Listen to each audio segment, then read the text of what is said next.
이번 시간은 4주차 2교시가 되겠습니다. 지난 시간에 이어서 이제 그 커뮤니케이션 중에 그 언어 커뮤니케이션에 대해서 한번 알아보도록 하겠습니다.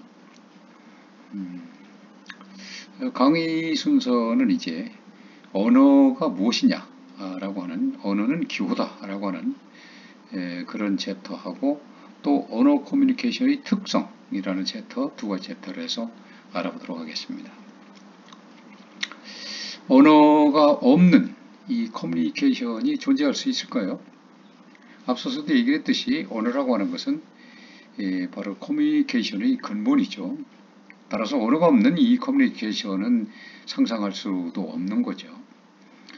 언어라고 하는 것은 우리가 단순한 입장에서 그저 단어를 만들어내는 그런 도구다라고 볼 수는 없는 겁니다. 인간 커뮤니케이션의 이 상호작용을 도와서 이 언어가 송신자와 서로의 그 인식에 동참할 수 있게 하는 그런 기능을 하게 되는 거죠.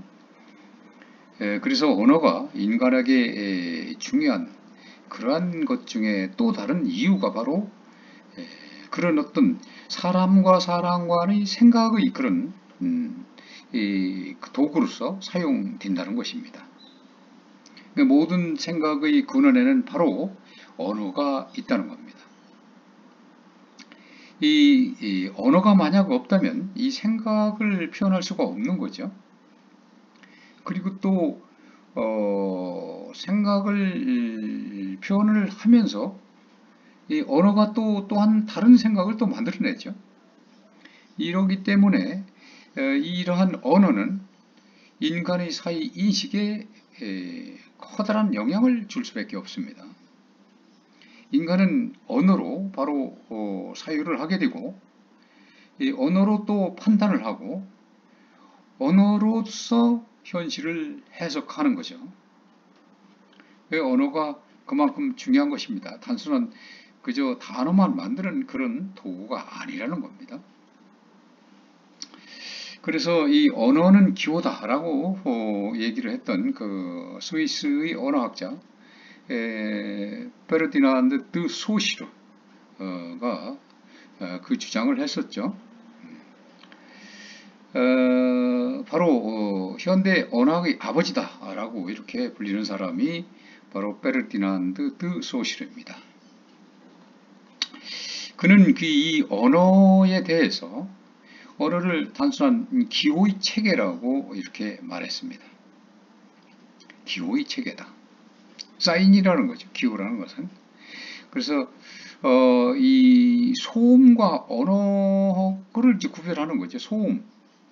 그것도 소리이죠. 언어도 소리로 날 수 있는 것 같은데 이게 구별되는 구별점이 어디냐? 라고 했는데, 이 하나의 소리가 의미를 표현할 때, 하나의 소리가 의미를 표현하거나 또는 또 의미를 표현해서 그 전달을 할 때, 그때는 그것을 언어라고 본다라고 하는 거죠. 그것이 바로 소리가 있기는 있는데 그것이 의미 표현도 아니고 또 전달되는 것도 아니다 라고 한다면 그것은 언어가 아니라는 거죠. 소음이다 라는 것입니다. 이때 그렇다면 소리가 의미를 전달하기 위해서는 어떤 그 규약체계, 어떤 약속값 이런 것들이 있어야 되는데, 그런 어떤 기호체계의 그 한 부분이 반드시 있어야 된다는 것이죠. 이것이 바로 소시르의 그 생각입니다. 그래서 이 기호, 사인이라고 하는 것은 이 기표라고 부르는 이 시니피앙과 기의, 그 뜻이라는 거죠. 이 표시와 뜻은 좀 다르죠. 기라고 하는 시니피에로 구성된다는 것입니다. 기표는 시니피앙이고 기의는 시니피에라고 하는 거죠. 그래서 여기서 이 시니피에라고 하는 것은 기표라고 그랬는데 어떠한 것의 본래 성질, 개념이라는 것입니다. 그리고 시니피앙은 신의 피해를 나타나는 그런 특정 집단의 말, 청각, 영상을 가리키는 겁니다. 우리가 예를 한번 들어볼까요? 아침을 한번 들어보죠. 아침이라고 하는 것은 우리가 통상적으로 날이 셀 때부터 밝아질 때까지 그 동안, 그 짧은 동안을 일컫습니다. 이것은 아침의 개념이기 때문에 신의 피해죠. 그런데 한국에서도 아침이 있는가 하면 미국에서도 아침이 있습니다. 영국에서도 아침이 있고 북한에도 아침이 있죠.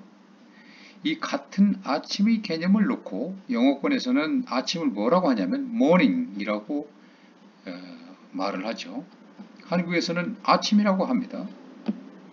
이것이 바로 신입피양인 것입니다. 그래서 이 신입피양의 차이가 다 나라마다 다 다르죠. 개념은 같지만 여기서 얘기할 때 이 개념이 바로 신입피해인 것이고 그러한 말들이 다른 것이 바로 신입피양인 것입니다. 바꿔 말하면 이 신입피양은 고유한 언어를 가진 각각의 나라마다 다르다는 것이고 그렇지만 그 개념에 있어서는 다 똑같죠. 바로 이것이 신입피해라고 하는 겁니다. 소시르는 언어 이론에서 제일 원칙은 기호가 자기적이라는 것입니다. 자의적이라는 것입니다. 자의적. 타의적이 아니죠. 자의적입니다. 특정 기표와 기의가 결합해서 이루어진 자의적인 존재라는 그런 얘기인데 기표와 기의 사이에 아무런 자연적 혹은 어떤 필연적 관계가 없다는 겁니다.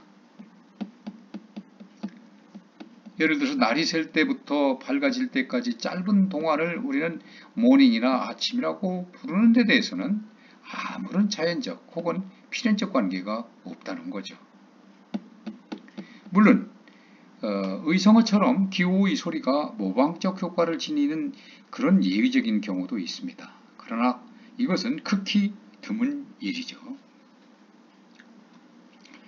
두 번째, 이 언어 커뮤니케이션의 특성입니다. 언어는 인간 커뮤니케이션의 핵심 요소이지만 언어만으로 의미 전달이 완벽하게 이루어질 수는 없다. 언어 자체가 지니는 한계도 분명히 있기 때문에 그러는 것이죠. 그렇지만 우리는 어렸을 때부터 모국어를 유창하게 구사해왔고 이를 이용한 정보 처리에 익숙해졌기 때문에 언어 커뮤니케이션에 아무런 불편을 느끼지 못하고 살아갑니다. 그러나 실제로는 그렇지 않습니다. 흥미로운 사실은 언어의 장점이 동시에 문제점이 될 수도 있다는 것이다. 그것은 첫 번째, 언어는 추상적이라는 것입니다. 여기서 이 추상적이다 라고 하는 이런 말은 이 사물을 구성하는 여러 속성 가운데 어떤 것은 택하고 어떤 것은 배제한다는 것을 의미하는 겁니다. 이 추상성은 매우 신속한 정보 처리를 가능하게 하기 때문에 대단히 효율적입니다. 예컨대 이리저리한 그 여러 과일의 이름을 모두 대는 것보다는 과일이라고 부르는 것이 훨씬 쉽고 신속한 것들을 예를 들어 보이는 것이죠. 그렇지만 언어의 이러한 측면은 이 수신자의 그 이해 폭을 좁히면서 오해를 불러올 소지가 있다라는 겁니다. 특히 사랑, 행복과 같은 이런 감정이 크게 개입되는 추상적인 개념의 경우에 있어서는 송신자와 수신자 사이에 완벽한 공통된 경험이 전달되지 않기 때문에 더더욱 의미 전달에 문제가 생길 수가 있다라는 거죠. 그래서 이 언어를 사용할 때 있어서 적합한 수준의 추상 개념이 어느 정도냐, 그 양을 어떻게 조절해야만 좋을지 그것에 염두를 두어야만 하는 겁니다. 의미 전달을 분명히 하려면 되도록 지시대명사나 개념을 구체적으로 밝힐 필요가 있다라는 겁니다. 이 특정이라는 말을 우리는 흔히 많이 하죠. 두 번째, 언어의 단순화 오류입니다. 복잡한 생각을 요구하는 글을 봤을 때 우리는 되도록 그것을 단순화시켜 이해하고자 노력합니다. 그러나 현실이 복잡한 것임에도 불구하고 단순화된 언어로 표현하면 현실 포착이 어려울 수밖에는 없죠. 어떤 대상에 대해서 좋은 것, 또 나쁜 것, 친구, 적, 성공, 실패, 이와 같이 이분화하는 것이 바로 그런 것들이죠. 세상을 바라보거나 묘사하는데 극단적 방식을 취하는 양극화, 이러한 양극화 현상은 이로써 바로 나타나게 되는 거죠. 양자택일의 사고방식, either or thinking 이라고 그러죠. 이 양자택일의 사고가 바로 부각되는 것입니다. 우리가 언어를 사용하는데 좋다 혹은 나쁘다와 같은 극단적인 이 양극화의 관점으로만 많이 나타난다고 하는 것은 그런 의미에서 바로 바람직하지 못한 거죠. 그리고 그러한 현상은 실제 이 대인 커뮤니케이션보다도 매스 커뮤니케이션 상황에서 더 많은 문제를 일으킬 수 있다는 점에 우리는 주목해야 합니다. 사이 구성원 모두는 생산적이고 건강한 그런 커뮤니케이션을 위해서 이 단순화된 언어의 이면을 보려는 의지와 함께 볼 수 있는 능력을 기르는 일이 반드시 필요한 것입니다. 언어는 장인 코끼리 만지기식이라는 말인데 이 복잡한 세상사를 모두 알 수가 없음에도 불구하고 인간은 해당 주제에 대해서 마치 모든 것을 아는 것처럼 얘기를 합니다. 6명의 장님이 코끼리를 만지고 각자 코끼리에 대해서 말하는 그 우화대로 극히 일부를 경험하고도 마치 모든 것을 경험한 양 얘기하는 이러한 현상을 가리켜서 우리는 모두 다 현상이라고 말하죠. 올리스 현상이라고 말합니다. 이것은 특히 이 갈등 상황에서 잘 나타나고 있습니다. 너는 항상 잘난 체 하지. 너는 왜 매일 게으름만 피우냐? 등 이 부분만을 보고 마치 전체를 아는 듯이 말하는 것입니다. 이 경우에 있어서 서로의 갈등을 증폭시켜서 커다란 커뮤니케이션 장애를 낳기가 쉽기 마련입니다. 네 번째는 언어는 사실과 추론을 혼동하게 된다라는 겁니다. 이것은 이 사실적 진술과 어떤 추론적 진술, 이것을 서로 혼동하면서 마치 추론을 그 사실인 양 사용하는 그런 것을 일컫는 것입니다. 이 두 가지는 문법적으로 확연히 구별되지 않는다는 어려움이 있지만 주로 실체적 관찰에 근거한 것을 사실적 진술, 관찰이 불가능한 것을 추론적 진술로 보면은 무방합니다. 이 추론적 진술은 관찰이 불가능하기 때문에 사실적 진술로 받아들일 경우에 오해가 생길 수가 있는 것입니다. 특히 기사 작성과 같은 그 고도의 객관성과 정확성을 요구하는 어떤 그런 그 행위에 있어서 사실과 추론의 혼동이 있어서는 절대 안 되는 것이죠.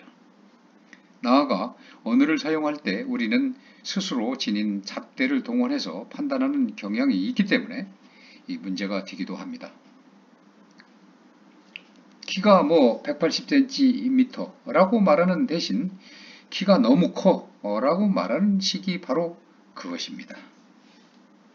사실과 추론을 구별하고 그에 따라서 적절한 피드백을 사용하는 것이 필요한 것입니다.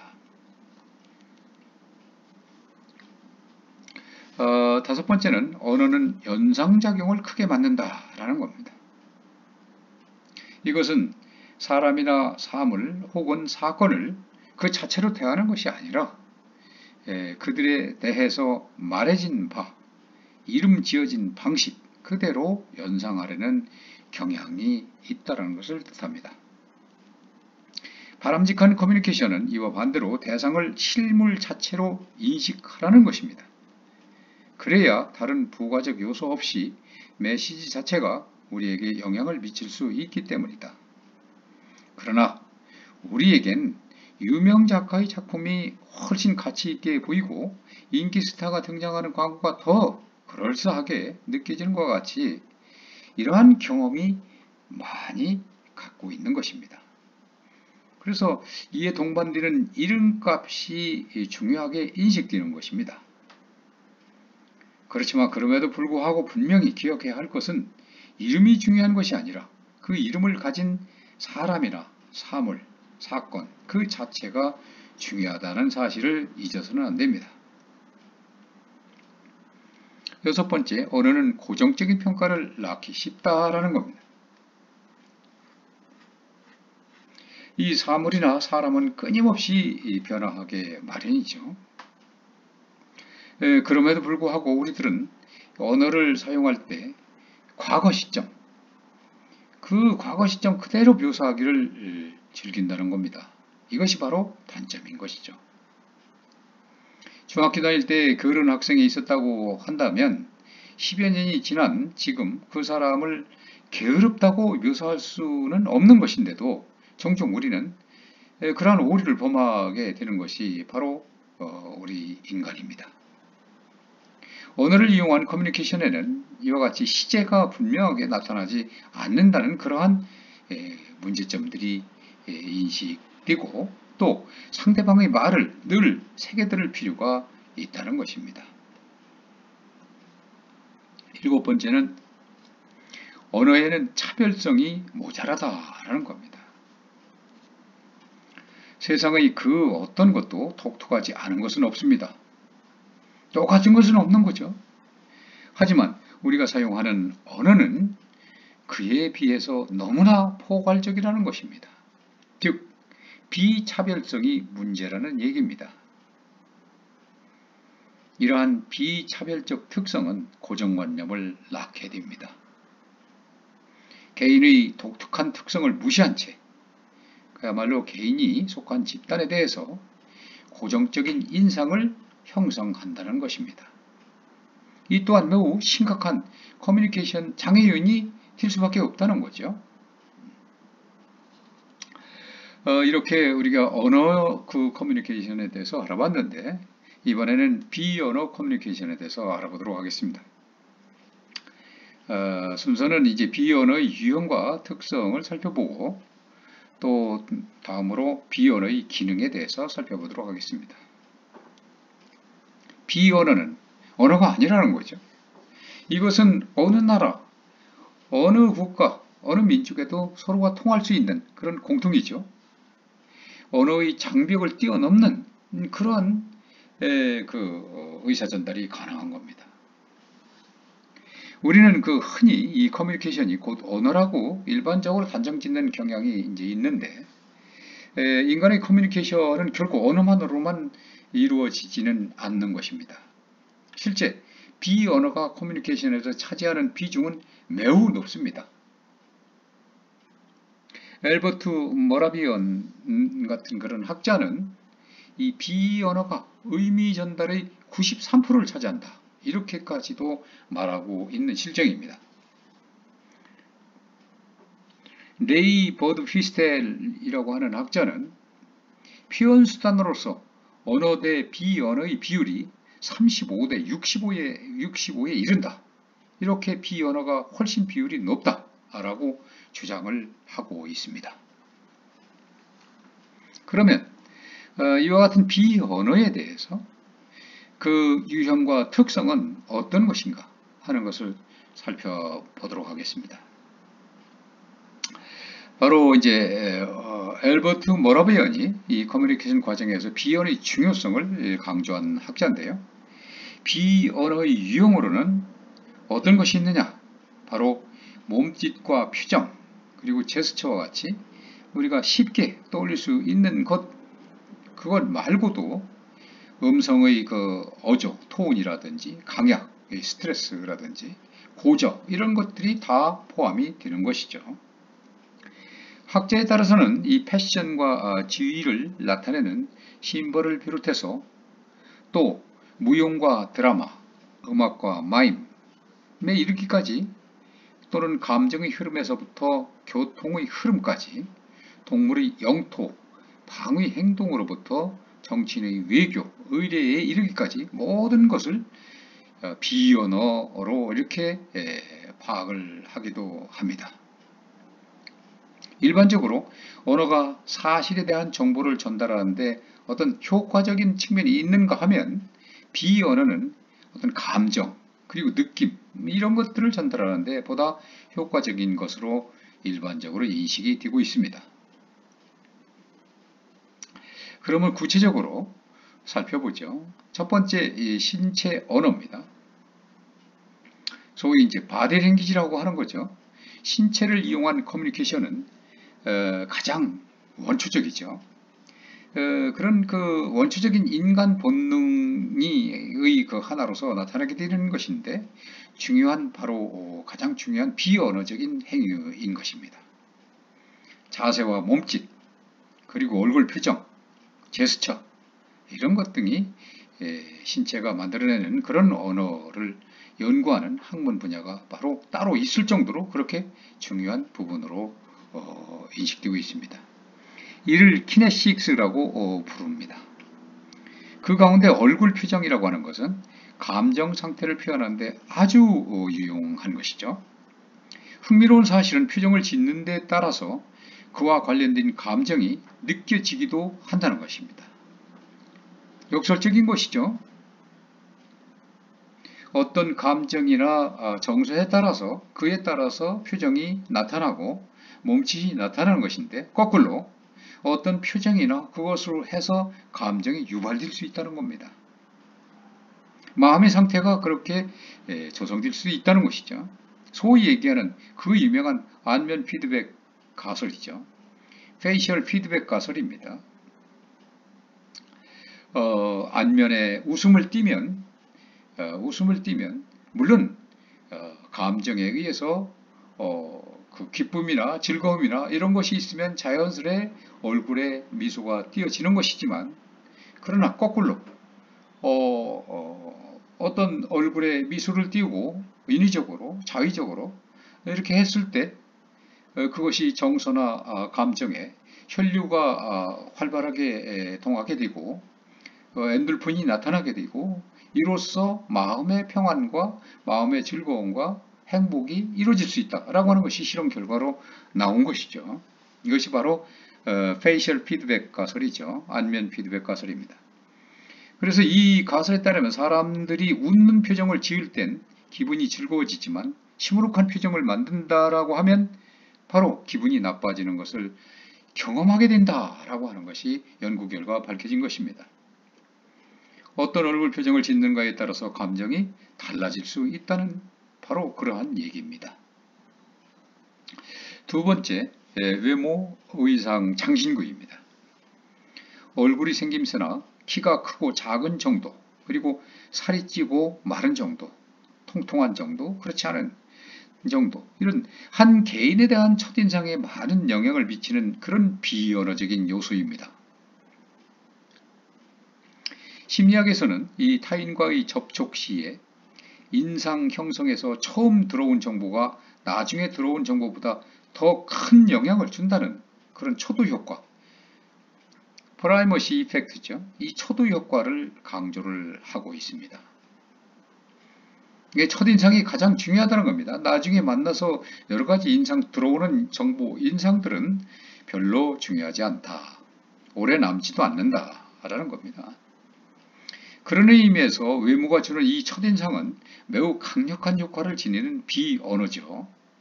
그래서 이러한 외모 외에도 우리는 그 사람의 그 옷차림, 그리고 장신구, 또 한 개인을 표현하는 그런 것들이 다 비언어인 것입니다. 특히 의상과 장신구는 이 부의 척도이기도 하지만 또한 사회적 신분을 손쉽게 드러내는 비언어 역할을 하기도 하죠. 예컨대 엄청난 그 값비싼 다이아몬드 반지를 낀 것은 그런 것은 하나의 비언어적인 그런 요소이기도 하지만 이 사회적 신분을 드러내는 그런 비언어적 역할을 하고 있기도 한 것이죠. 다음 세 번째는 유사 언어입니다. 언어 자체가 아닌 그 언어의 음성적 측면과 관련된 유사 언어는 이것은 감정 상태와 성격을 주로 나타내는 것입니다. 일반적으로 우리가 화가 났을 때 평소보다는 말의 속도가 빠르고 높은 음의 큰 소리를 내게 되고 딱딱한 어투를 띠고 있는 것이 사실이죠. 그래서 이와 같이 이 기분에 따라서 유사 언어의 사용이 달라지게 됩니다. 상황에 따른 차이도 있는 것이죠. 어려운 얘기를 하거나 상대방의 이해도가 낮다고 생각될 경우에 또박또박 끊어서 얘기하고 또 정지 시간을 길게 사용하기도 합니다. 한편 이와 같이 유사 언어와 관련된 어떤 습관, 이것은 그 사람의 성격을 판단하는 하나의 단서가 될 수가 있다라는 것입니다.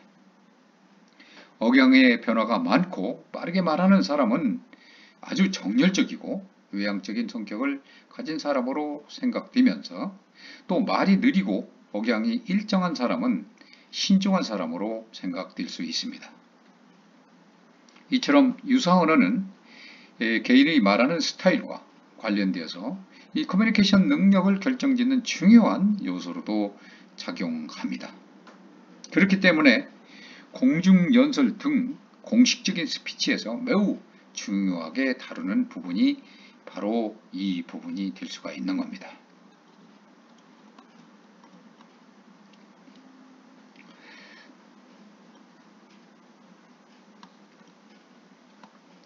다음은 이제 공간, 시간, 언어에 대해서입니다. 이것은 앞서서도 이제 좀 언급한 거 있습니다. 문화인류학자 에드워드 홀은 커뮤니케이터와 수용자 사이의 물리적 그런 거리를 중요한 그 비언어로 보았습니다. 그래서 이것을 연구하는 분야를 가리켜서 공간학이라고 부르기도 합니다. 홀은 사람들이 상황에 따라서 이용하는 공간의 거리를 다음 네 가지로 나누어 설명하고 있습니다. 거리가 멀수록 업무적이고 공식적인 상황을 나타내게 되는 겁니다.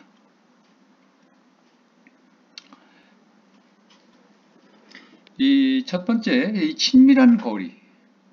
친밀한 거리는 보통 45cm 이내의 거리를 말하죠. 엄마와 아기, 그리고 연인 사이, 이와 같이 매우 근접한 관계에서 유지되는 그런 거리를 우리는 친밀한 거리다. 그래서 45cm 이내의 거리다 라고 하는 거죠. 그리고 이제 개인적 거리, personal distance인데 이것은 45cm에서부터 120cm까지의 거리를 말합니다. 일반적인 이제 친구 사이, 이런 거리를 우리는 이제 개인적 거리라고 하면서 이 거리는 대화하기가 좋은 거리가 되는 거죠. 대략 한 1m 정도인데, 그리고 이제 지금 코로나 때문에 우리가 계속 이슈화되고 있는 사회적 거리, 사회적 거리가 바로 이 학자는 120에서 360cm까지 거리를 말합니다. 통상 한 2m 정도를 얘기를 하는 것이죠. 이것은 직장에서 공적인 어떤 업무로 대화를 할 때 주로 사용되는 거리입니다. 코로나에 있어서 2m의 거리가 이제 사회적 거리가 되는 것인데, 이것은 반드시 이제 코로나 방지를 위해서 비말의 위험성을 최소화하기 위해서 유지해야 될 수 있는 거리라는 거죠. 물론 마스크는 반드시 써야 되는 것이고, 그 다음에 이제 이 사회적 거리에 이어서 공적 거리입니다. public distance죠. social distance, public distance. 사회적 거리는 social distance 120에서 360이고, 공적 거리는 public distance 360cm 이상 거리입니다. 공적인 거리를 유지하는 것이죠. 이것은 대인 커뮤니케이션에서 이루어지기는 어려운 그런 상황. 대인 커뮤니케이션으로는 3m 이상이면 불가능합니다. 그래서 흔히 공중을 대상으로 했을 때 연설, 마이크를 통해서 이렇게 그 연설을 하거나 이 강연을 할 때 이용되는 거리가 바로 이제 그 360cm 이상, 이것이 공적 거리다라고 하는 거죠.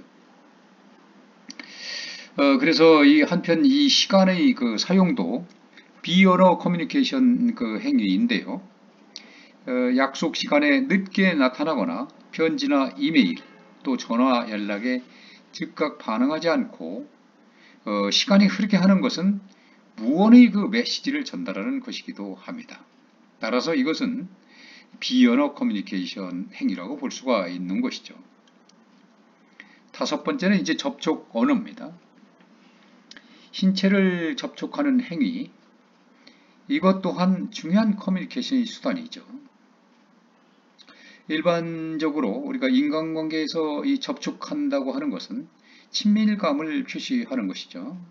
그래서 이것을 지표로 삼는 연구가 이루어지기도 하는데요. 이러한 학문 분야를 가리켜서 우리는 햅틱스라고 부릅니다. 그러나 신체 접촉에는 남녀 간 또는 문화 간 여러 그 차이가 있기 때문에 그런 것을 우리는 이제 관심 있게 구별해서 살펴봐야 됩니다. 비언어의 그 기능에 대해서 한번 알아보죠. 이제 그런 유형에 이어서 기능에 대해서, 이 비언어는 이제 첫 번째 반복 기능이다라는 거죠. 우리는 이 비언어를 통해서 이 언어 커뮤니케이션 내용을 반복해서 전달하게 된다는 겁니다. 예를 들자면 5분만 기다려달라 라고 말하면서 손가락 5개를 펼쳐 보이는 것이 바로 그러한 것입니다. 위치를 알리거나 크기나 형태를 묘사할 때도 이 비언어의 반복 기능은 많이 쓰입니다. 바로 이제 반복 기능이죠. 그 다음에 두 번째 대체 기능입니다. 비언어는 대체 기능이 있는데, 비언어에는 그 언어 커뮤니케이션을 대체할 수 있다는 겁니다. 그런 기능을 한다는 겁니다. 시끄러운 거리에서는 사실 언어를 통해서 전달하기보다 말보다는 사실 비언어가 효과적일 수가 있는 거죠. 예컨대 뭐 이리 오라 라는 그런 것이 그 소음 때문에 말로 해서는 전달이 안 됩니다. 그러나 손짓으로 이리 오라는 표시를 하면 훨씬 유용하게 작용할 수가 있는 거죠. 기능을 할 수가 있습니다. 또 엄지손가락을 치켜 세우면서 아무런 말이 없어도 당신이 최고야 라고 하는 뜻을 우리는 알 수가 있는 거죠. 그래서 대부분의 그 문화권에서 말없이 고개를 끄덕이는 행위는 통상적으로 긍정의 표시로 되는 것이고, 또 가로젓는 그런 행위는 바로 부정의 표시로 통용이 되고 있습니다. 이러한 것들이 결국 대표적인 비언어의 대체 기능인 것입니다. 그러나 이 비언어적 행동은 문화권마다 해석의 차이가 있을 수 있는 것이고, 또 언어에 대한 이 평가 없이 그야말로 비언어만으로 모든 것을 판단한다 라고 하는 것은 잘못된 것이죠. 다음은 이제 보완 강조 기능입니다. 비언어는 이 보완 강조 기능이 있다는 것인데, 언어 커뮤니케이션의 내용을 이 보완 강조해서 나타나게 된다라고 하는 겁니다. 예를 들자면 이제 고맙다 라는 이 말을 하면서도 고개를 이렇게 꾹뻑 숙여서 정중한 예를 갖추는 것이 이제 통상이죠. 또 화가 났을 때 목소리도 함께 막 커지고 높아지는 거, 또는 그 아니오라고 말하면서 머리를 세게 이렇게 세차게 흔드는 거, 이런 것들이 바로 그러한 보완 강조 기능을 하는 것입니다. 얼굴 표정이라든지 어떤 시선이라든지 어조, 그리고 그 크기, 제스처, 이런 몸동작 같은 비언어라고 하는 것은 모두 언어를 보완하거나 강조하는 기능을 함으로 해서 의미 전달을 보다 뚜렷하게 한다는 겁니다. 네 번째는 규제 조절 기능입니다. 만약 상대방이 눈치 없이 길게 얘기하거나 참견을 할 때 말로써 이를 규제하기란 곤란한 경우가 많죠. 이럴 경우에 우리는 눈짓을 보내거나 몰래 툭 치는 등 이런 비언어 행동으로서 규제할 수가 있습니다. 비언어로서 이렇게 언어를 제한할 수 있다는 것입니다.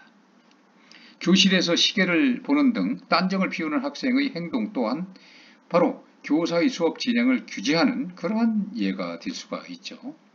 이때 교사는 재빨리 흥미있는 화제로 돌려서 원활한 수업을 진행할 수도 있고, 또 이렇게 강의 시간이 다 됐는데도 강의를 모르고 계속하면은 학생들이 시계를 응시할 때 얼른 눈치채고 강의를 끝내는 그런 경우도 바로 규제 조절 기능이라고 할 수가 있는 겁니다.